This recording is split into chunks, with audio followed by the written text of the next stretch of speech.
हाँ हाँ बना लो।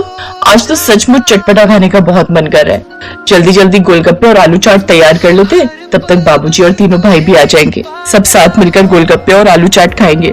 ससुर और तीनों भाई तो बाद में आते, पहले कोई और आ गया जिसके आने की कल्पना भी नहीं हुई थी।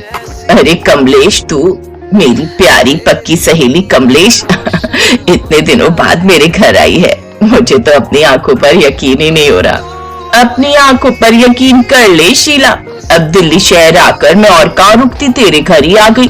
तेरे अलावा दिल्ली में मुझे जानता ही कौन है। वैसे अब मैं कुछ दिन रुक कर जाऊंगी, तुझे कोई तकलीफ तो नहीं है ना? नहीं नहीं, तकलीफ कैसी होनी है, जितने दिन चाहे उतने दिन रुक जाना, तेरा अपना ही घर है। तू मेरी बचपन की सहेली है, ये घर भी तेरा अपना ही है। बड़ी खुशी हुई ये सब सुनकर। ये क्या शीला, तूने अभी तक पोते पोतियों का मुंह नहीं देखा? तेरी तीनों बहुओं में से किसी को भी बच्चा नहीं हुआ, ये तो बड़ी हैरानी की बात है। अब मेरी दो बहुओं को देख लो, शादी के बाद साल भर के अंदर ही दोनों के एक एक बच्चा हो गया। बड़ी बहू के तो दूसरा भी होने वाला है। वो क्या है ना कमलेश, आजकल जमाना बदल गया है, बच्चे अपनी मनमर्जी करते हैं। अभी तीनों बहुएं जिम्मेदारी संभालने के लिए तैयार नहीं है। बाकी सब तो ईश्वर की मर्जी है, जब होना होगा तो हो ही जाएगा। वैसे तू क्या खाएगी? रमा, रसोई में क्या बना हुआ है? माँ जी, हम तो गोलगप्पे और आलू चाट बना रहे थे। गोलगप्पे और आलू चाट का नाम सुनकर कमलेश के मुंह में पानी आ गया, पर फिर भी वो मुंह बनाने लगी जैसे नाटक कर रही हो। गोलगप्पे और आलू चाट ठीक है, वैसे तो मैं इतना खट्टा चटपटा खाती नहीं हूँ, पर अब तुम्हारे घर आई हूँ तो खा लूं। जाओ तुम तीनों वही ले आओ। कमलेश को गोलगप्पे और आलू चाट पसंद तो बहुत आए, उसे टेस्टी भी बहुत लग रहे थे, पर कमलेश अपनी आदत से मजबूर थी। वो किसी अच्छी चीज की तारीफ आसानी से कर दे, ऐसा संभव ही नहीं था। सच तो ये था कि कमलेश शीला की तीनों बहुओं की एकता से चल रही थी। कमलेश के खुद के घर में उसकी बहुएं बहुत बुरी थी। कमलेश के साथ उसकी बहुओं का व्यवहार बहुत बुरा था। कमलेश को ये सहन ही नहीं हो रहा था कि उसकी सहेली शीला का परिवार इतना खुशहाल कैसे है। इस परिवार में तो फूट डालनी चाहिए।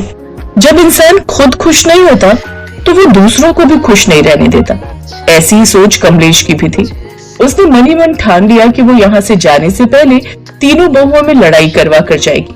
अगले दिन रमा रसोई में अकेली खड़ी थी, तभी कमलेश मौका देखकर उसके पास आ गई और उसे भड़काने लगी। सबके लिए चाय बना रही हो बहू? जी मासी जी, सुबह की चाय सबके लिए मैं ही बनाती हूँ, आपकी भी बना दी है। कितने अच्छे संस्कार दिए हैं तुम्हारे माता पिता ने तुम्हें। सुबह सुबह जल्दी उठकर नहा धोकर तुम रसोई में आ जाती हो और सबके लिए चाय बनाती हो। वैसे रीमा और ऋतु रसोई में दिखाई नहीं दे रही। मौसी जी, रीमा और ऋतु थोड़ा देर से सोकर उठते हैं। वो क्या है ना, रात को राकेश और निखिल देर से आते हैं। संदीप तो पहले ही आ जाते हैं तो मैं उन्हें जल्दी खाना खिला देती हूँ। वो फिर उन दोनों को खाना खिलाकर सोती है, इसलिए सुबह उठने में उन्हें देर हो जाती है।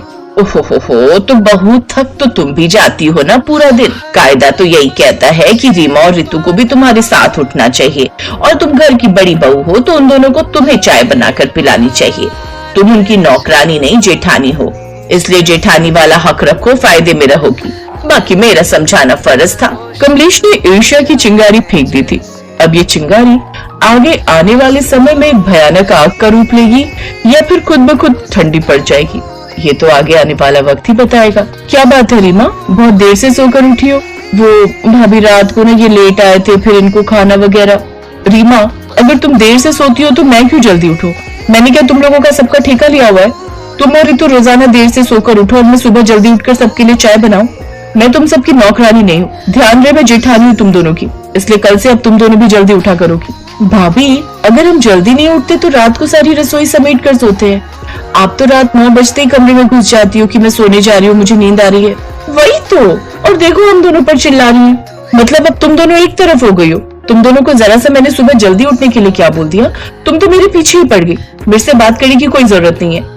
हाँ तो ठीक है, हम भी आपसे बात करने के लिए कोई मरे नहीं जा रहे हैं। रमा गुस्से में अपने कमरे में चली गई।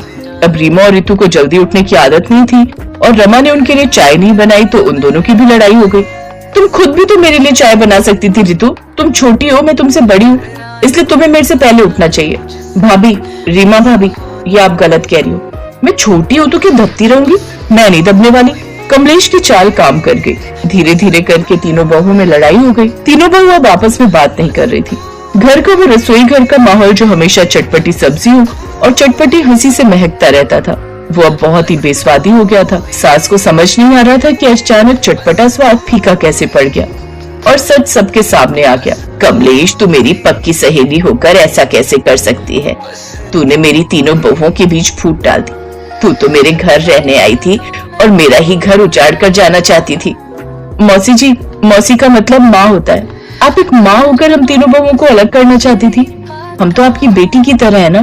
तुम्हारा परिवार बहुत अच्छा है शीला। तुम बहुत किस्मत वाली हो जो तुम्हें इतनी अच्छी बहुएं मिली हैं। उस दिन फिर से तीनों बहुओं की बातों और खाने में चटपटापन वापस आ गया और कमलेश भी बहुत हंसी खुशी